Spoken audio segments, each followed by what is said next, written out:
Watergate. O nome em si já soa sinistro. Tornou-se um símbolo de escândalo político, um dos maiores da história americana. Abalou a nação até a medula. As pessoas questionaram seus líderes, questionaram seu governo. A confiança foi profundamente abalada. Foi um divisor de águas. Isso foi mais do que um simples erro. Era uma teia complexa, uma teia de mentiras e atos ilegais.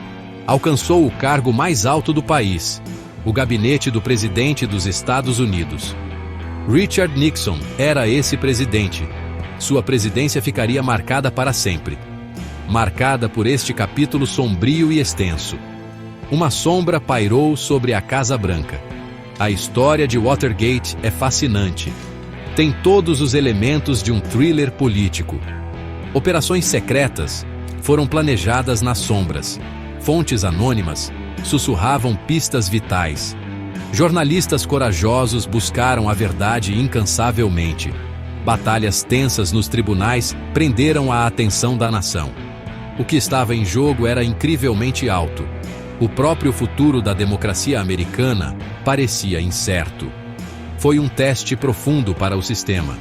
Entender Watergate é crucial. Nos ensina lições importantes sobre o poder. Mostra claramente como o poder pode corromper. Destaca a importância essencial de uma imprensa livre. Uma imprensa que não tem medo de fazer perguntas difíceis. Nos lembra que ninguém está acima da lei.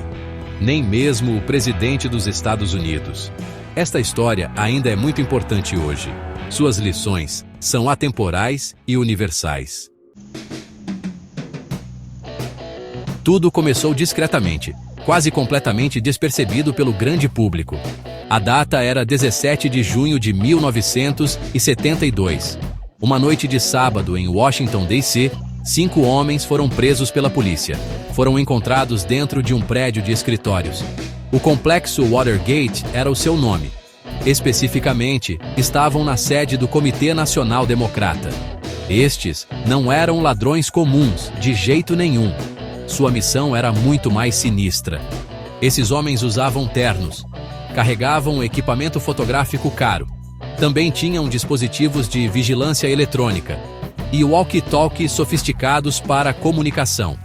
Crucialmente, possuíam notas de $100 com números de série sequenciais. Isso não foi um ato aleatório de um crime banal. Foi meticulosamente planejado. Foi profissional em sua execução. Mas qual era a sua missão final? Por que eles realmente estavam lá naquela noite? No início, a Casa Branca minimizou o caso.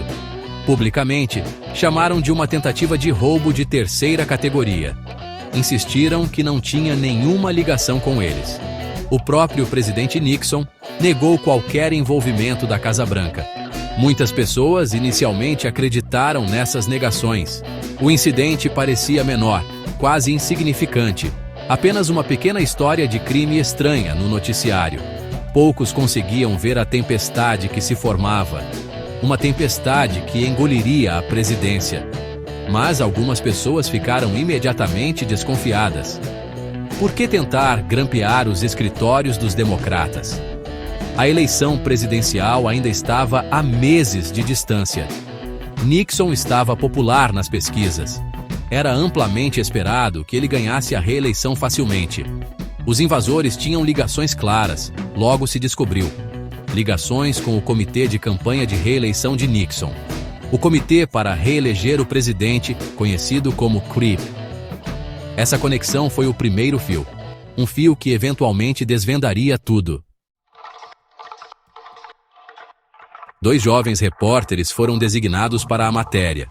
Eles trabalhavam para o jornal The Washington Post. Seus nomes eram Bob Woodward e Carl Bernstein. Eles não eram jornalistas famosos naquela época. Estavam simplesmente famintos pelos fatos, pela verdade. Começaram a investigar a fundo o estranho incidente. Fizeram muitas perguntas difíceis e desconfortáveis. Seguiram cada pista, por menor que fosse. Sua persistência mudaria a história americana. Woodward tinha uma fonte secreta e crucial. Uma fonte muito importante e bem posicionada. Essa fonte estava no alto escalão do governo. Era conhecido por Woodward apenas como Garganta Profunda. Encontravam-se em grande sigilo, frequentemente tarde da noite. Geralmente em uma garagem subterrânea escura, bem no estilo daqueles filmes de espionagem. Garganta Profunda fornecia pistas e confirmações vitais. Ele confirmava informações que eles haviam encontrado em outros lugares. Ele guiava cuidadosamente a investigação complexa deles. Mas ele nunca lhes entregou o ouro de bandeja. Bernstein era um repórter tenaz e habilidoso. Ele era particularmente bom em encontrar pessoas. Tinha talento para fazê-las falar, mesmo quando estavam com medo ou relutantes. Juntos, Woodward e Bernstein formaram uma equipe poderosa. Enfrentaram uma pressão imensa de forças poderosas. A Casa Branca atacou publicamente suas reportagens. Chamaram-nas de tendenciosas, imprecisas e injustas. Algumas pessoas duvidaram de suas histórias surpreendentes, mas eles persistiram, motivados pelo que estavam descobrindo. Seus artigos começaram a ligar os pontos. Eles ligaram claramente a invasão ao Creep. Mostraram um padrão perturbador de jogo sujo. Esses truques secretos eram direcionados aos oponentes políticos de Nixon. Seguir o dinheiro foi absolutamente crucial para o trabalho deles. Seguiram-no meticulosamente, passo a passo. Isso os levou cada vez mais perto da Casa Branca. A história virava uma bola de neve a cada dia. A nação finalmente começou a prestar muita atenção. A verdade estava lentamente emergindo das sombras. Seção 4. Os homens do presidente, uma teia de enganos. A investigação em andamento revelou uma verdade chocante. A invasão de Watergate não foi um evento isolado. Era, na verdade, parte de uma campanha muito maior. Uma campanha secreta de espionagem política e sabotagem. Essa campanha ilegal foi orquestrada pelos principais assessores de Nixon. Pessoas muito próximas ao presidente. Seu círculo íntimo de conselheiros de confiança. Ficaram infamemente conhecidos como os homens do presidente. Sua lealdade era a Nixon acima de tudo. Homens como H.R. Haldeman, chefe de gabinete de Nixon, e John Ehrlichman, seu principal conselheiro para assuntos internos, e John Mitchell, o ex-procurador-geral. Mitchell também chefiava o comitê de reeleição.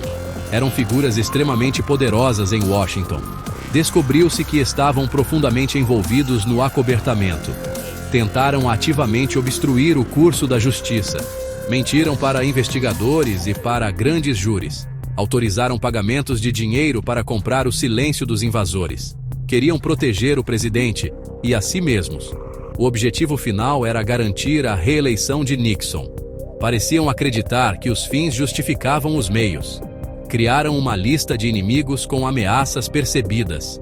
Usaram indevidamente agências governamentais como a Receita Federal, IRS. Usaram essas agências para perseguir oponentes políticos. Autorizaram escutas ilegais em jornalistas e autoridades. Espalharam informações falsas e prejudiciais. Suas ações constituíram uma profunda traição da confiança pública. Foi uma perversão perigosa do poder governamental. À medida que mais e mais evidências surgiam, as negações enfraqueciam. Alguns assessores de Nixon começaram a ceder sob pressão. Enfrentavam a séria perspectiva de ir para a prisão. Alguns começaram a cooperar com os investigadores. As audiências do Senado sobre Watergate começaram em maio de 1973. Essas audiências foram televisionadas para todo o país. O público americano assistiu, cativado e frequentemente horrorizado, um pouco como acontece por aqui quando uma grande CPI está na TV. A verdade estava lentamente, dolorosamente, vindo à luz. A intrincada teia de enganos estava finalmente se desfazendo. Seção 5. As gravações sussurros do Salão Oval. Uma revelação verdadeiramente espantosa surgiu durante aquelas audiências no Senado. Alexander Butterfield, um ex-assessor da Casa Branca, testemunhou. ele revelou um segredo bem guardado ao comitê. O presidente Nixon tinha um sistema secreto de gravação ativado por voz. Estava instalado no Salão Oval e, em outros locais, chave da Casa Branca, como seu escritório particular reservado.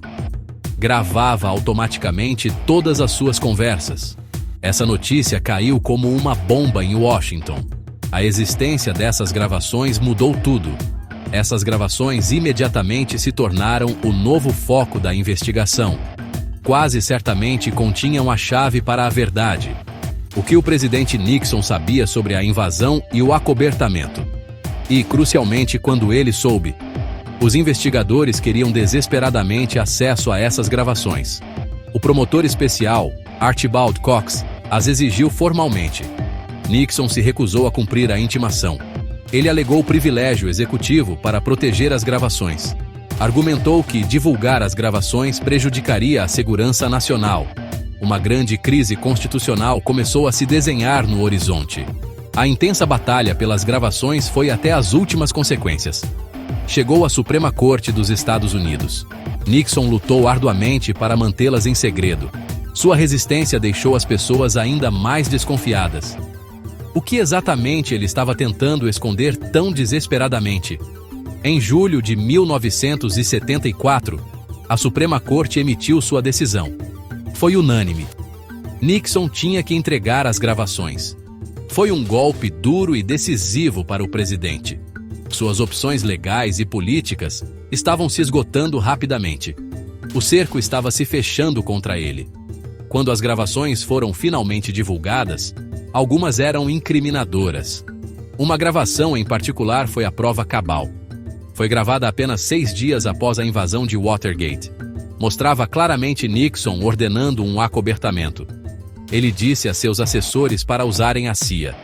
Para instruir a CIA a parar a investigação do FBI. Isso era uma obstrução clara e inegável da justiça. A evidência era agora irrefutável. Sua presidência estava efetivamente condenada por suas próprias palavras. Seção 6. A queda de um presidente. A renúncia de Nixon. Com a divulgação da gravação da prova cabal, o apoio a Nixon desapareceu. Evaporou quase da noite para o dia em Washington. Até seus aliados mais ferrenhos no Congresso se voltaram contra ele.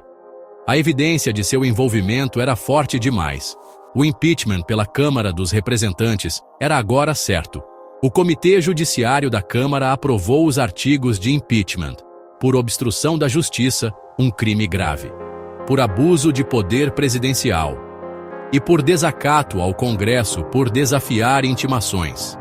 Ele enfrentava a perspectiva real de ser removido do cargo. Nixon sabia que sua presidência havia acabado. Sabia que a casa tinha caído. Ele havia perdido completamente a batalha política. Havia perdido a confiança do povo americano. Na noite de 8 de agosto de 1974, ele se dirigiu à nação. Foi um pronunciamento televisivo sombrio e histórico. Ele anunciou sua difícil decisão ao mundo. Ele renunciaria à presidência dos Estados Unidos. Sua renúncia se tornaria efetiva ao meio-dia do dia seguinte. Foi um momento impressionante e sem precedentes na história americana. Nenhum presidente jamais havia renunciado antes. No dia seguinte, 9 de agosto de 1974, Richard Nixon renunciou oficialmente. O vice-presidente Gerald Ford foi empossado como presidente. Ford, em seu discurso de posse, declarou famosamente: "Nosso longo pesadelo nacional acabou." O país sentiu um alívio coletivo, mas a nação também estava profundamente marcada pela provação. O escândalo de Watergate cobrou um preço enorme. Dividiu a nação ao longo de linhas políticas. Havia corroído severamente a fé no governo e em seus líderes. O processo de cura seria longo e difícil. Nixon nunca foi processado por seu papel em Watergate. O presidente Ford concedeu-lhe um perdão total um mês depois. Essa decisão foi, e continua sendo, altamente polêmica. Ford disse que era necessário para curar a nação. para superar o trauma de Watergate. Mas muitos americanos sentiram que Nixon deveria ter enfrentado a justiça, como os assessores que foram para a prisão por ele. O escândalo de Watergate encerrou uma presidência prematuramente, mas seu impacto profundo duraria por gerações. Mudou a América de maneiras fundamentais. Seção 7. Ecos de Watergate. Um legado duradouro. Watergate deixou uma marca indelével e duradoura na política americana. Levou diretamente a reformas governamentais significativas. Novas leis foram aprovadas pelo Congresso em suas consequências. As leis de financiamento de campanha foram substancialmente fortalecidas. As regras de ética para funcionários do governo foram consideravelmente endurecidas. O objetivo era prevenir futuros abusos de poder. Tentar restaurar parte da confiança perdida do público. Mas a confiança, uma vez quebrada, é frágil. É facilmente quebrada e muito difícil de reconstruir. O escândalo teve um efeito profundo e duradouro no jornalismo. Woodward e Bernstein se tornaram heróis jornalísticos. Seu trabalho meticuloso mostrou o poder do jornalismo investigativo e inspirou toda uma nova geração de jornalistas. A mídia tornou-se visivelmente mais incisiva em sua abordagem, mais cética em relação a declarações e autoridades do governo. O papel vital da imprensa fiscalizadora foi reforçado. Cobrar responsabilidade do poder tornou-se um dever jornalístico primordial. Esse legado continua nas redações hoje. Para o povo americano, Watergate foi uma lição dolorosa, mas importante. Mostrou que nem mesmo o cargo mais alto do país estava imune à corrupção. Criou um ceticismo duradouro sobre os políticos e sobre o governo em geral que persiste. O termo Gate rapidamente se tornou um sufixo comum. Foi, e ainda é, anexado a qualquer novo escândalo. Um lembrete constante e potente do que aconteceu. Das profundezas a que o poder poderia chegar. A própria palavra agora significa escândalo. Hoje, mais de 50 anos depois, Watergate ainda ressoa. Serve como um poderoso alerta para todos. Um lembrete contundente da importância dos freios e contrapesos. A necessidade fundamental do Estado de Direito. E a coragem duradoura necessária para dizer a verdade ao poder. As lições de Watergate são absolutamente vitais. Para cada cidadão, em toda a sociedade livre. Para cada nova geração que se segue. Para proteger os próprios alicerces da democracia. Seus ecos são ouvidos em cada debate sobre ética e poder.